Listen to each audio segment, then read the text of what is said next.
En un bosque helado del norte de Rusia, a pocos kilómetros de la frontera con Noruega, hay una placa de metal oxidada soldada directamente al suelo. Debajo de esa placa hay un agujero de apenas 23 centímetros de ancho que baja más de 12 kilómetros hacia el interior de la Tierra, el punto más profundo al que el ser humano haya llegado jamás. Durante años corrió por internet la historia de que, al bajar un micrófono ahí adentro, los científicos grabaron gritos que sellaron el pozo por miedo a lo que habían despertado. Nadie te va a decir todavía que hay desierto en eso, porque antes hay que entender por qué esa cosa se cavó en primer lugar. Corría 1970. La Unión Soviética y Estados Unidos ya se habían disputado el espacio y la Luna, pero quedaba una frontera sin conquistar, lo que había debajo de nuestros pies. Los soviéticos eligieron la península de Kola para intentar perforar más profundo que cualquier otro país en la historia. El objetivo real tenía nombre técnico, la discontinuidad de Mohorovy, el límite exacto donde termina la corteza terrestre y empieza el manto. Estados Unidos ya lo había intentado en el Océano Pacífico con el proyecto Moole y había fracasado. Los soviéticos apostaron por la tierra firme y por no rendirse. Hasta ese momento, el récord de profundidad lo tenía un pozo petrolero en Oklahoma, Estados Unidos, llamado Bertha Rogers, con poco más de 9 kilómetros. Pero ese pozo se había hecho buscando gas natural. El de Kola no buscaba ningún recurso para vender, buscaba entender, por primera vez con roca real en la mano, de qué está hecho realmente el planeta bajo nuestros pies. El sitio se llamó SG-3. Y el 24 de mayo de 1970 un equipo de ingenieros liderado por David Guberman puso en marcha una torre de perforación diseñada específicamente para ese pozo.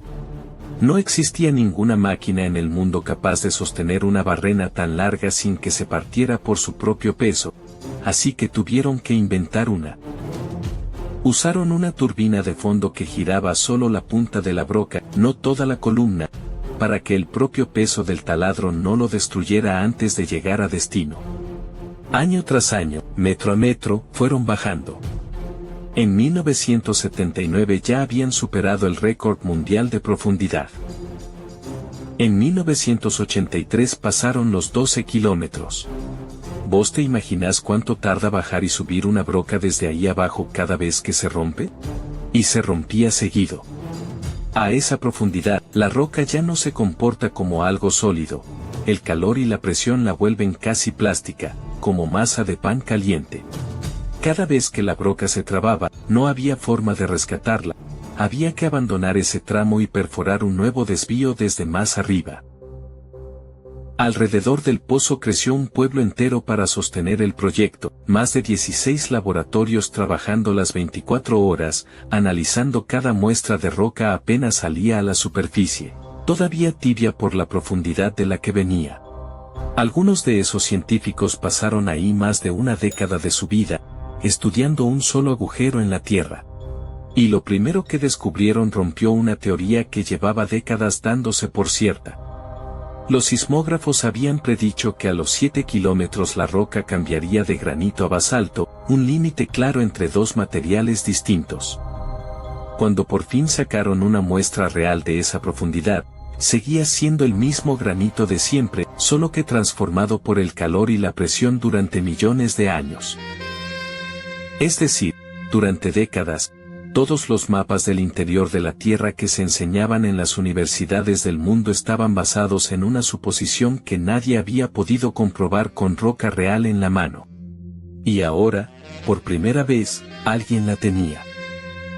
Con los años, el pozo dejó de ser una sola línea recta y se convirtió en algo parecido a las ramas de un árbol invertido, más de 60 desvíos distintos, todos partiendo del mismo agujero original. Y esa no fue la única cosa rara que empezaron a encontrar ahí abajo. A unos 6 kilómetros de profundidad, en una roca que se suponía completamente seca y cristalina, empezó a salir agua. No filtrada desde arriba, agua encerrada dentro de la propia estructura mineral, liberada por la presión, algo que ningún manual de geología de la época explicaba con claridad. Los geólogos calcularon que esa agua llevaba encerrada dentro de la roca desde antes de que existiera cualquier forma de vida compleja en la superficie del planeta. No era un río subterráneo ni una filtración reciente, era agua fósil, atrapada molécula por molécula en un cristal que ningún ser humano había tocado jamás.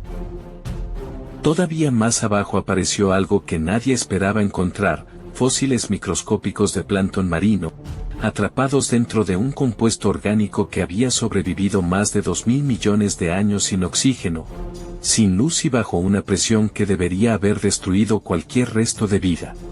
¿Vos qué crees que esconde la Tierra a esa profundidad? Porque hasta ese momento, nadie tenía ninguna prueba física de que algo así pudiera sobrevivir tan lejos de la superficie. El plan original era llegar a los 15 kilómetros.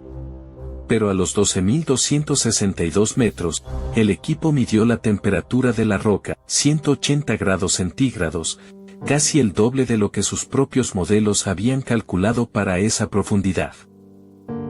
A esa temperatura, la roca se volvía tan blanda que era imposible seguir perforando, la broca simplemente se hundía en el material sin poder cortarlo.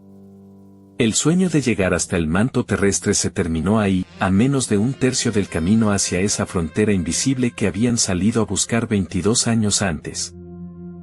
Pero la ciencia real nunca fue lo que hizo famoso a este pozo en el resto del mundo.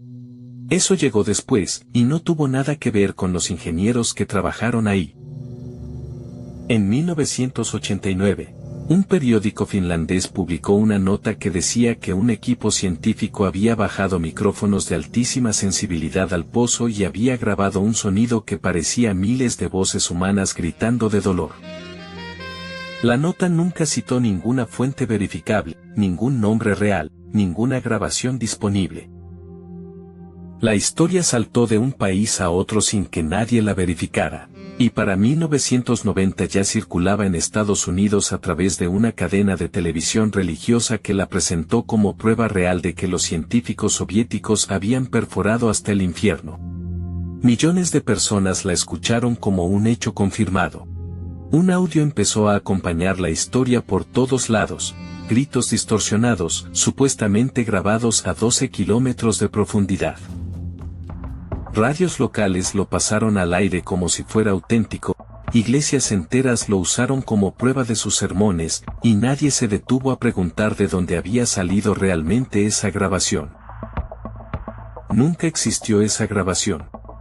Ningún científico del proyecto real mencionó jamás haber bajado un micrófono, y para cuando la historia empezó a circular, la perforación llevaba años detenida por las razones técnicas que ya viste: temperatura, presión, roca que se comportaba como plastilina caliente. Geólogos de varias universidades salieron públicamente a explicar el origen real del rumor. La nota finlandesa original nunca mencionó un pozo verificable, y con el tiempo se supo que había nacido como una historia de ficción religiosa que un editor tomó como si fuera una noticia real. Nadie que trabajó en el proyecto verdadero reconoció jamás esa versión de los hechos. ¿Habías escuchado esta leyenda antes de este video, o pensabas que era solo una historia de terror de internet? Porque la verdad real que sí ocurrió ahí abajo, con nombres, fechas y muestras de roca guardadas en laboratorios, termina siendo más extraña que el mito. En 1991 la Unión Soviética se disolvió.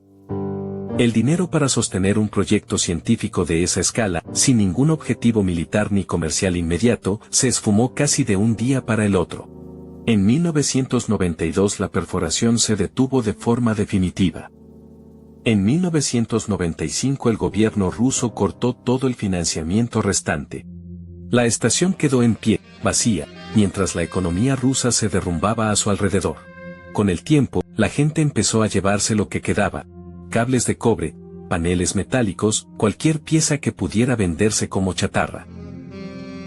Para 2008, la instalación estaba completamente abandonada, ventanas rotas, paredes con grafitis, maquinaria oxidada tirada entre la nieve. Ese mismo año sellaron el agujero con la placa metálica que sigue ahí hoy, soldada al suelo, en medio de un edificio que se está cayendo a pedazos. Hoy en día, algunos exploradores urbanos rusos consiguieron permiso para visitar las ruinas y filmarlas: pasillos vacíos, paneles de control cubiertos de óxido, Y esa placa soldada en el centro de todo, como el único recordatorio de que ahí abajo, alguna vez, un puñado de personas llegó más profundo que nadie en la historia de la especie humana. Y aún así, más de 3 décadas después, ese pozo sigue siendo el punto más profundo al que el ser humano haya llegado jamás perforando la tierra. Ni los pozos petroleros más largos del mundo, que avanzan en diagonal por decenas de kilómetros, lograron superar su profundidad vertical real. Hoy, otros países ya anunciaron sus propios intentos de superar ese récord, con maquinaria muchísimo más moderna. Pero cada proyecto nuevo, antes de perforar un solo metro, tiene que revisar primero los datos que dejó ese agujero soviético abandonado en medio de la nieve, porque siguen siendo los únicos datos reales que existen sobre esa profundidad.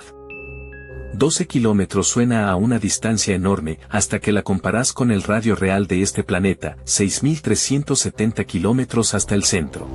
Después de 22 años, un equipo entero de ingenieros, y una leyenda que le dio la vuelta al mundo, apenas habíamos rasguñado la superficie de lo que pisamos todos los días.